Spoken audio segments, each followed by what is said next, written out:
So I just got back from seeing Interstellar in IMAX, and I'm gonna glaze Christopher Nolan real quick. Christopher Nolan might be the greatest thing to come out of the UK since they gave us the Spice Girls. I've been saying this for years, but Christopher Nolan is my personal favorite director of all time, and I understand that saying something like the greatest of all time is completely subjective, but in my expert opinion, he's the GOAT. And I'm not stupid. There's a lot of great movies and directors out there. You have Steven Spielberg, of course, who has a ridiculous resume. Martin Scorsese is incredible. Goodfellas and Wolf of Wall Street are two of my favorite movies of all time. James Cameron has classics for days. Terminator 2 might be one of the greatest movies ever made. And then you got M. Night Shyamalan. Now I'm just playing. As a person who likes to consider themselves as a creative, Christopher Nolan is somebody who has inspired me so much over the years. Like the way that he thinks, the way that he executes his movies. And I want to give a shout out to his brother, Jonathan Nolan, who has also played a big part in some of his movies. So when I was in college, I graduated from ODU, shout out to them, but I was a communications major and I took a lot of script writing classes. Whenever I would look at a Christopher Nolan movie, I'm just like,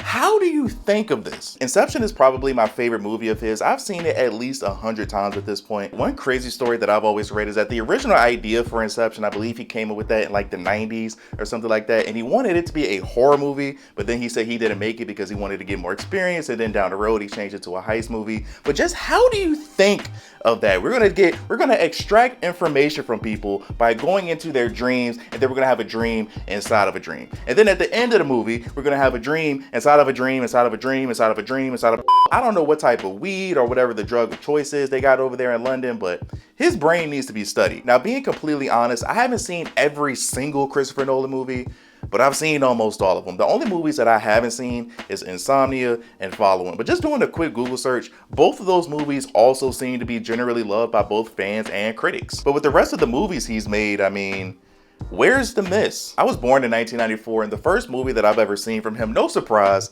Batman Begins. I think that movie came out in like 04 or 05, so I was probably like 10 or 11 when I saw that in theaters, and that's still one of my favorite movies from my childhood. It's still a great watch today. But another movie that I feel like I never see anyone talk about is a movie that came out around that same time, The Prestige. I feel like I randomly stumbled across this movie on HBO when I was in middle school, and it blew my mind. I'm not going to spoil the twist if you haven't seen the movie yet, and granted, I was in middle school, but I ain't see that coming.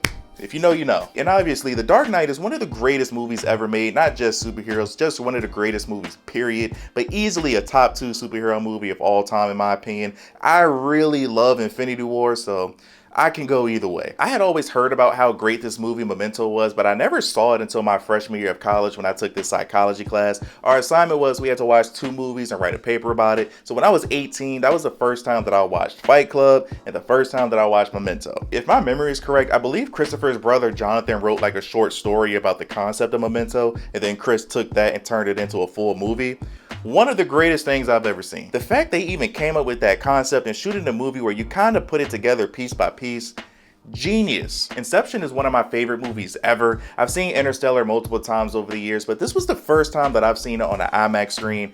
Absolutely incredible, a must-see experience if you have IMAX theaters in your area. The way that my chair was moving and shaking when they were flying and going into the black hole, I already knew what was gonna happen. I almost cried like 3 times. Tenet is a movie that I still don't understand, but it was incredible to see. During the pandemic, I went to the theaters to see this movie. I had the entire room to myself, which was great.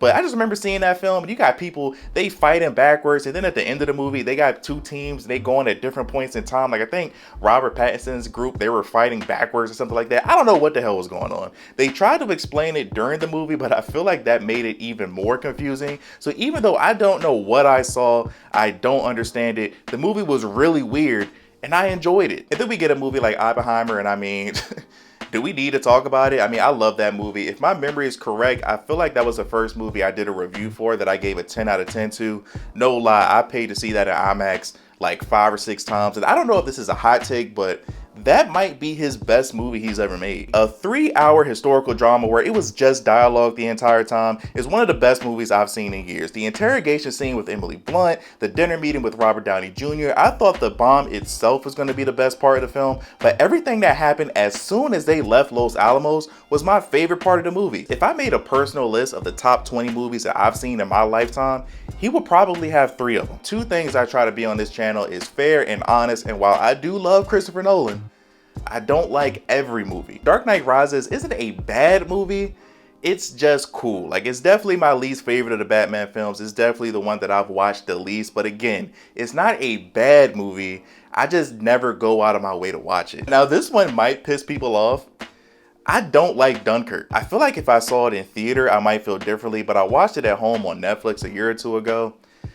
Didn't like it, but nobody's perfect. I'm still a big fan, and conversations like this are always subjective. Like, if you look at his lowest rated movies on Rotten Tomatoes, his lowest rated film amongst fans and critics is Tenet, and if that's considered your worst movie, that's insane. Like, his use of practical effects is another reason why I have to applaud him. I mean, in this era of green screen and CGI, Marvel, Nolan wants to actually do as much as he can in real life. In Tenet, it's a scene where a plane crashes into a building and explodes. They actually did that. In Interstellar, it's a scene where a truck drives through a field of corn. They planted 500 acres of corn just for this movie. Like, for the black hole scene in Interstellar, this man flew to outer space himself and threw an IMAX camera into one. The man is dedicated. But no, I love how creative he is and just how different all of his movies are. Oppenheimer is nothing like Tenet. Inception is nothing like Dunkirk. Interstellar is a space movie with a bunch of science mumbo jumbo. And then you get the Dark Knight trilogy, which is about a spoiled rich kid who beats up a bunch of poor people with mental health issues. I just love how different all of his movies are. Like, I don't know how accurate this is. Like, I haven't seen concrete information. I feel like nobody really knows, but I've read on Twitter, so it has to be true. I've read on Twitter that his next movie might be some vampire historical movie. Don't know if I really believe that, but apparently it stars Matt Damon, my girlfriend Zendaya, Tom Holland, Lupita, Anne Hathaway. I don't know what this movie is about. I don't care what this movie is about.